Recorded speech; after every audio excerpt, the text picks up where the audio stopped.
So నిన్న కేటీఆర్ని ఆ కార్ రేస్ సంబంధించిన దాని మీద ఏసీబీ పిలిపించింది, మాట్లాడింది.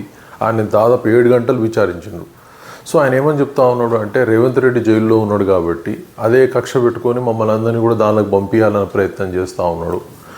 తప్పితే దానిలో అన్నీ కూడా పనికిరాని క్వశ్చన్లు, అలాగే ముఖ్యమంత్రి ఏం చెప్పిండో అవే ప్రశ్నలు తిరిగి ఒకే క్వశ్చన్ అడుగుతూ ఉన్నారు తప్పితే మరి ఏ విధమైనటువంటి వాళ్ళకి క్వశ్చనే లేదు. దానిలో ఏం అన్యాయం జరగలేదు, ఏ మోసం జరగలేదు, అంతర్జాతీయ ప్రతిష్టను మేము పెంచాం. మేము ఒకవేళ అరెస్ట్ చేసి జైల్లో పెడితే విశ్రాంతి తీసుకుంటా, తప్పితే వీళ్ళు ఏం చేసేది ఏం లేదు నన్ను అని చెప్పేసి ఆయన మాట్లాడుతూ ఉన్నాడు. సో ఓవరాల్గా చూసినప్పుడు కేటీఆర్ తాను తప్పు చేయలేదనే కాన్ఫిడెన్స్ కనిపిస్తూ ఉంది.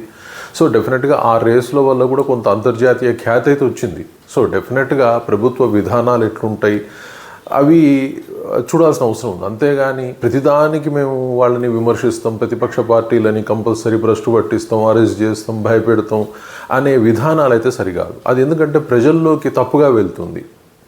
అది చాలా జాగ్రత్తగా ఆలోచించాల్సిన పద్ధతి అధికార పార్టీ వాళ్ళకి.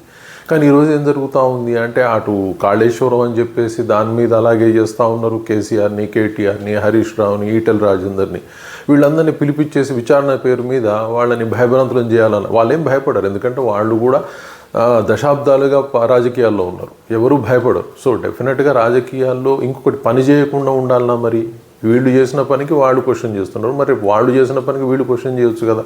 ఇలాంటివి ఉన్నప్పుడు సమాజంలో ఎవరు ఏ పని చేయకుండా ఉండాల్సిన పరిస్థితి ఏర్పడుతుంది. ఇది సరైన విధానం కాదు. ఒకవేళ నిజంగా లోటుపాట్లుండి అవన్నీ పూర్తి విచారణ చేసుకొని అప్పుడు చర్యలు తీసుకుంటే బాగానే ఉంటుంది. ఓకే వీళ్ళు తిన్నారు అని అనుకుంటే, అంతేగాని ప్రతిదానికి బ్లేమ్ చేయాలన్న ప్రయత్నం అనేది మాత్రం ఈ ప్రతిపక్ష పార్టీలను బలంగా చేసే అవకాశం ఉంది.